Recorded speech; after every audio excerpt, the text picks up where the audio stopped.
Hello guys, good morning. সকলোকে মই মোৰ ইউটিউব চেনেললৈ স্বাগতম জনাইছোঁ। আজি মই আপোনালোকক দেখুৱাব বিচাৰিছোঁ যে সুন্দৰ ধাননি পথাৰত মই ধান কাটিবৰ কাৰণে আহিছোঁ। এয়া ধাননি নিশ্চয় দেখিছে আপোনালোকে। এতিয়া ধান কাটিম। আমাৰ প্ৰায়খিনি ধান দেখিছে এইখিনি আপোনালোকে। এইখিনি ধান আমাৰ এইবিলাক কাটা হৈ গ'ল। তো আমি ধান কাটিব আমাৰ ধাননিখন দেখুৱাইছোঁ আপোনালোকক। চাব পাৰে এইখন হৈছে আমাৰ ধাননি পথাৰ। ইয়াত আমি ধান কাটিব আহিছোঁ। তো অকল কৰ্মব্যস্ততা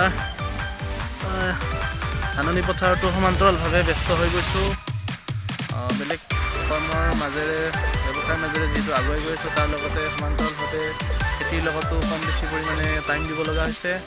কাৰণ এটা কথা আপোনালোকে জানক, আজিৰ তাৰিখত খেতি বাতি বুলি ক'লেই সকলো আমি যিবিলাক নিজৰ ঘৰৰ বাহিৰে অন্য যিবিলাক কিনা যায়, প্ৰতিটো সামগ্ৰীতে কেমিকেল ইউজ হয়।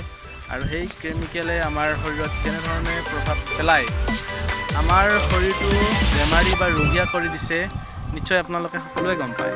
গতিকে মই এইখিনিকে জনাব বিচাৰিছোঁ যে আমি এইবিলাক পিয়'ৰ গৰুৰ গোবৰ সাৰ দিয়া গৈছে আৰু ইয়াত অৰ্গেনিক সাৰ প্ৰয়োগ কৰা গৈছে। লগতে কোনো ধৰণৰ পেষ্টিচাইড আমি ইয়াত ইউজ কৰা হোৱা নাই, হাৰ্মফুল কেমিকেল ইউজ কৰা হোৱা নাই। গতিকে নিজৰ খাবৰ কাৰণে খেতি কৰা গৈছে।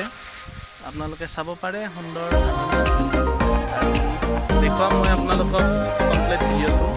আৰু চাই থাকিব মোৰ ইউটিউব চেনেলটো, লগতে ছাবস্ক্ৰাইব কৰি দিব যিসকলে নতুন আহিছে। আৰু সকলোকে মই পুনৰবাৰ ধন্যবাদ জনাইছোঁ।